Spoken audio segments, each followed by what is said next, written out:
एक होता है आदर करना, एक होता है अति आदर करना। तो आज भोले बाबा ने मैया का अति आदर किया और अति आदर करके उन्हें वाम भाग में विराजमान कर दिया। ध्यान रखिए, यहाँ जितने भाई लोग बैठे हैं ना, ये जितने शंकर जी लोग हैं, भोले बाबा से सीख लेना चाहिए। क्या घर में पत्नी का सम्मान करो, ऐसा नहीं कि वो आपको भगवान माने और आप उनको घर की नौकरानी ही समझो। हाँ, अरे तुम करती क्या हो, दिन भर घर में यही पड़े रहती हो।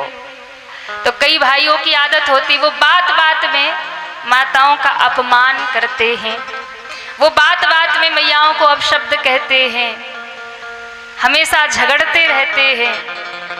लेकिन महादेव जी कहना चाहते हैं कि भैया गृहस्थ रूपी गाड़ी के दो पहिए होते, पति और पत्नी, और कोई छोटा बड़ा नहीं होता। पर ये भाई लोग सोचते हैं कि ये तो घर में रहती, घर का काम काज करती है, चूल्हा चौका ही इसका काम है। अरे हम श्रेष्ठ हैं, हम बाहर जाते, हम धन कमा के लाते, तब घर चलता है। ध्यान रखिएगा, आप कितना भी पैसा कमा के घर में लेके आओ, उस पैसे से आपको रोटी नहीं मिलेगी। उस पैसे से आप मकान बनवा लोगे ईंट पत्थरों का, लेकिन घर का सुख तभी मिलेगा जब उसमें गृहिणी निवास करेगी। आप धन कमा करके लेके आओगे ना, तो वो पैसा तो आप खा नहीं सकते ना, उस धन से ही अन्न ला करके ये रोटियां बना कर देंगी, तभी आपका पेट भरेगा। इसलिए घर की लक्ष्मी होती है माताएं, और जिस घर में मैयाएं प्रसन्न हो, बहन, बेटी, माँ, पत्नी, जिस घर में देवियां प्रसन्न होती हैं, जिस घर में बेटियां खिलखिलाती है, जिस घर में माताएं मुस्कुराती है, जिस घर में माताओं के हृदय प्रसन्न रहते हैं, वो घर घर नहीं होता, वही घर स्वर्ग धाम होता है। उसी घर में देवताओं का निवास होता है। इसलिए माताओं का घर में सम्मान हो, आदर हो। और यदि आप घर में आदर करेंगे, माताओं का सम्मान करेंगे, उन्हें प्रसन्न रखेंगे, तो आप देखिएगा, यदि माताएं घर में प्रसन्न हैं, जिस घर में माताएं रोती हैं, जिस घर में बहू बेटियां दुखी रहती है, जिस घर में आप देखो जो अपनी पत्नी को कष्ट देते हैं, जो रोती रहती है, उस घर में कभी सुख समृद्धि नहीं आ सकती, उस घर की कभी उन्नति नहीं हो सकती।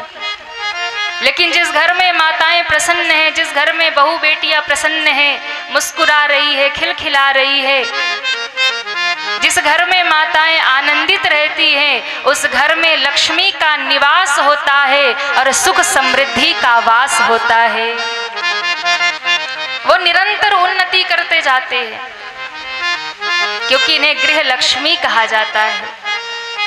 और ये बात भोले बाबा सिखा रहे हैं, पर कह नहीं पा रही, तो कहा देवी कुछ पूछना है, कुछ कहना है। माँ ने तुरंत हाथ जोड़ लिया, बाबा मेरे मन में एक प्रश्न है। क्या? पिछले जन्म में जब हमें राम का दर्शन हुआ था, आपने कहा था प्रणाम करो भगवान है, पर हम परीक्षा लेने चली गई थी।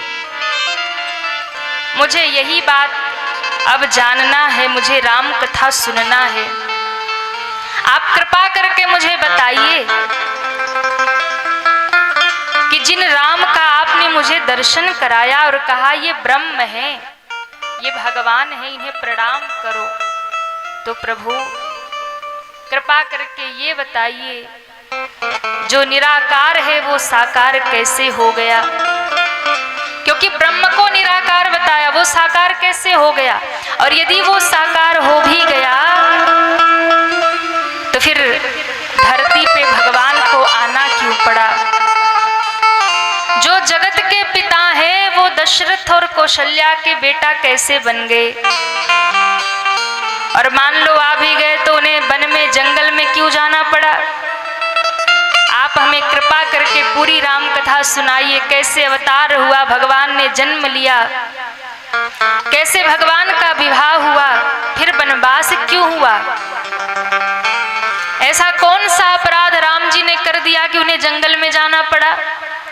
और दूसरी बात, जंगल में गए तो भगवान की पत्नी को कोई उठा ले जाए, भगवान की पत्नी का हरण हो गया, ये बात नहीं समझ में आती। रावण की हिम्मत कैसे सीता जी को उठा ले गया?